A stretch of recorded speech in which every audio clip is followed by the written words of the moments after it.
গত শুক্রবার তোমার সবাই দিন যাবে মেম্বার যায় গ্রামের মেম্বার এটা এসে বেরিয়ে বেড়া দিচ্ছে আমার লিগেল সম্পত্তি মানে আমার স্বামীর জায়গা এটা 35 গ্রামের মেম্বার মেম্বারের নামটা কি?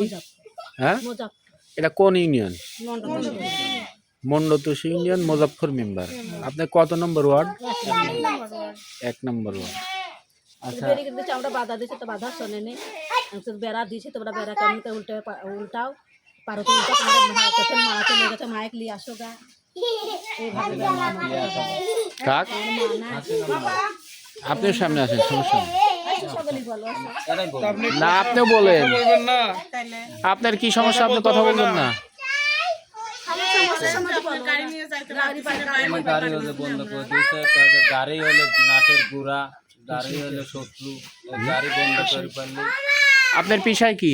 পেশা অটো ভ্যান চালাই। আপনি অটো ভ্যান চালান?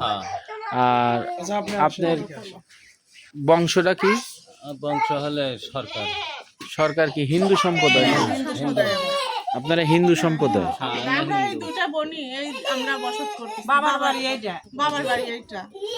ওইটা আপনার বাবার বাড়ি? আমার বাবা মারা গেছে, ছেলে সন্তান নাই আমার বাবার, 3টা বোন, একটা ইন্ডিয়াতে। এখানে কয় শতাংশ জায়গা আছে আপনাদের? এখানে 17.5 17.5 শতক। এটা কার বাড়ি?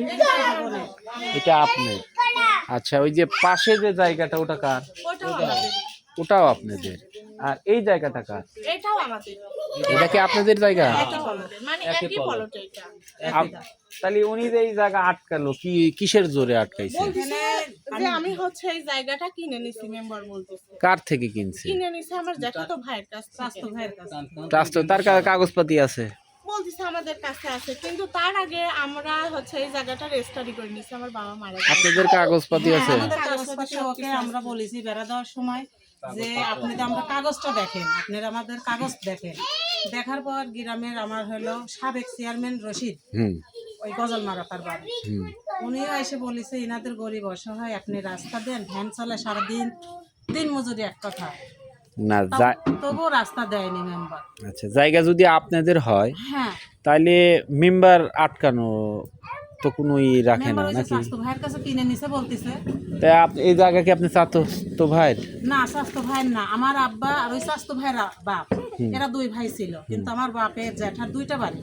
আমার বাবা এই বাড়িতে বসবাস করতো, আর বড় আব্বা আরেকটা বাড়ি আছে স্কুল, প্রাইমারি স্কুলের পাশে, ওই প্রাইমারি স্কুলের হলো পাশেই আমার বড় আব্বা বসত করতো। 2 ভাই 2 ভিটাতে বসত করতো। আচ্ছা, অতএব আমার বাবার হলো এই জায়গার নামে কোনো ভাগ বন্টন করেনি, আমার দাদুর নামেই আছে, দাদুর নামেই আছে, দাদুর নামেই আছে। তখন আমার আর কি বাবা সূত্র ধরে, মানে ছেলে সন্তানিত সম্পত্তির ওয়ারিশ, সেই সূত্র ধরে আমার বাবা বসত করে যায়। বাবা বসত করতে করতে হলো মারা যায় বাবা 2020 সালে। 20 সালে মারা যখন যায়, 21 সালে হলো এই জমিটা আমার বাবার কিনে এবং সৎ কাজের জন্য আমার মা বিক্রয় করে। এই জায়গাটা আপনার আম্মা বিক্রি করছিল? বিক্রি করেছে। কার কাছে? কার কাছে তখন করবি, তখন মানুষের কাছে যদি করতো সেটা কি সঠিক হতো? তখন আমরা দেখলাম যে আমরাও তো অসহায়, আমার স্বামীর বাড়ি যে অর্থনৈতিক সেরকম বাবা দিয়ে গেছে তাও না, বাবা বেঁচে থাকতে আমাকে এখানে রেখে গেছে। আচ্ছা, আমি এখানেই আছি বাবার বাড়িতে। যাই হোক, বাবা আমাদের রেজিস্ট্রি করে দিয়ে যায়নি, কিন্তু হয়তো এনারা বলে যে বাপের দেয়নি রেজিস্ট্রি করে, তোরা সম্পত্তি কোনো পাবি না। সেই ক্ষেত্রে ওই সম্পত্তি পাই ভাইস্তে, ভাইস্তে বিক্রি করেছে, এটাই সঠিক। ও মানে যাই হোক, বাংলাদেশ একটা আইনে আছে যদি সে বংশে আপনার কোনো ভাই না, নাই, ভাই নাই, আমরা 3টাই তাহলে বোন থাকলে সে সূত্রে হয়তো ভাইস্তে একটু অংশীদার হয়ে যায়। হয়ে যায়। আমার কথা, সে আইনটা দেখাই তো আমাদের নিবি, আইনটা দেখাই নিবি না। আমার বাপের তো আর কি এইটাই ভিটে না, এবং মাঠে কিছু আছে, আবার ধরেন 2টা বাড়ির মধ্যে একটা বাড়িতে আমরা 2টা বোন বসবাস করতেছি, ছোট ছোট এই যে বাচ্চা নিয়ে। তুমি যদি বিক্রিও করো, আমাদের 2টা বোনের তো জানাই বিক্রি করবে, জানাই অনেক আমাদের।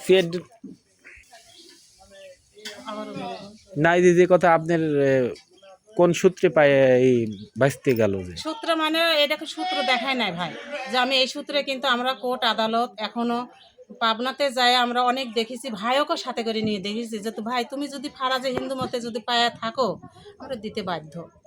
আমাদের স্বামীর বাড়ির কিছু সম্পত্তি নাই হয়তো বাসা ভাড়া থাকবো, কিন্তু ভাইও এটাও বলে না যে আমি আসলেও পাবো, বলে কি বাবার সূত্র দেখে। হ্যাঁ, সেক্ষেত্রে আমাদের হিন্দু মতে না, বাংলাদেশ পেনাল কোর্টে আদালতে আইনে আছে বুঝছেন, যেটা মনে করেন এখানে আপনি যদি আপনাদের ভাই না থাকে, যদি 2 বোন থাকেন, যদি বোন থাকে তাহলে সে সূত্রে মনে করেন আপনার জ্যাঠাতো ভাই থাকুক, মানে চাস্তো ভাই থাক বলে আমাদের ইয়েতে, সেক্ষেত্রে তারা একটা অংশ পেয়ে যায়। কিন্তু আমাদের নিয়মটা আলাদা। আপনার নিয়ম আর এই নিয়ম কি আসলে বাংলাদেশ সরকার কি আলাদা কোনো নিয়ম করছে? একদম আলাদা। তাহলে সেই সূত্রে ওনারা পায় না। না, ভাইস্তের এখানে কোনো সূত্রই নাই যে হয়তো জায়গা এখানকার পাবে। ও, তাহলে সেই সূত্রে আপনারা এই জমির মালিক, হ্যাঁ, আপনাদের জোরপূর্বক বাধা দিচ্ছে না? ভাই মালিক বলতে তাও বলি না, কিন্তু আমার মা বাবার সৎ কাজের জন্য খালি শুধু এই ভিটাটুকি বিক্রি করছে, কিন্তু মাঠেও পড়ে আছে, আরো বাদ বাকি অন্যান্য জায়গাও পড়ে আছে, কিন্তু আমরা তো ওগুলো আমার মা বিক্রি করে না, চেয়ারম্যান সেও এসে বলে গেছে ওগুলো বিক্রি করে, শুধু খালি ভিটাটুক মা এখন ওই যে আমরা বৃদ্ধ মাকে নিয়ে আমরা 2টা বোন আছি। বেটা বাইচেই আছে, সেই জন্য কেন ভাইসটা যদি পায়ও দিলে বেচা কি দরকার, আমরা কোনে যাবো অসহায়, আমার তো স্বামী নাই, ছেলে সন্তান নাই, তাহলে আমরা কোনে ভেসে বেড়াবো কোন? একটা বোন ইন্ডিয়াতে বিয়ে হয়েছে, সে তো কখনো আসে না। আপনারা কয় বোন? 3টে বোন। দুটাই আমি সবার বড়। কি করবো বেটা কয়? না, 3টা বোন, আপনি 2টির কথা বলতেছেন, মানে বোন তো 3টে। হ্যাঁ বলতে ও তো ধরেন তো ভারতে, ওইটা তো ভারতে, এটা তো আর এখানে নাই। যাই হোক, এই হিসাবে আপনাদের রাস্তাটা একবারে ব্লক করে দিছে এখানকার মেম্বার, এই তো। আচ্ছা, থ্যাংক ইউ।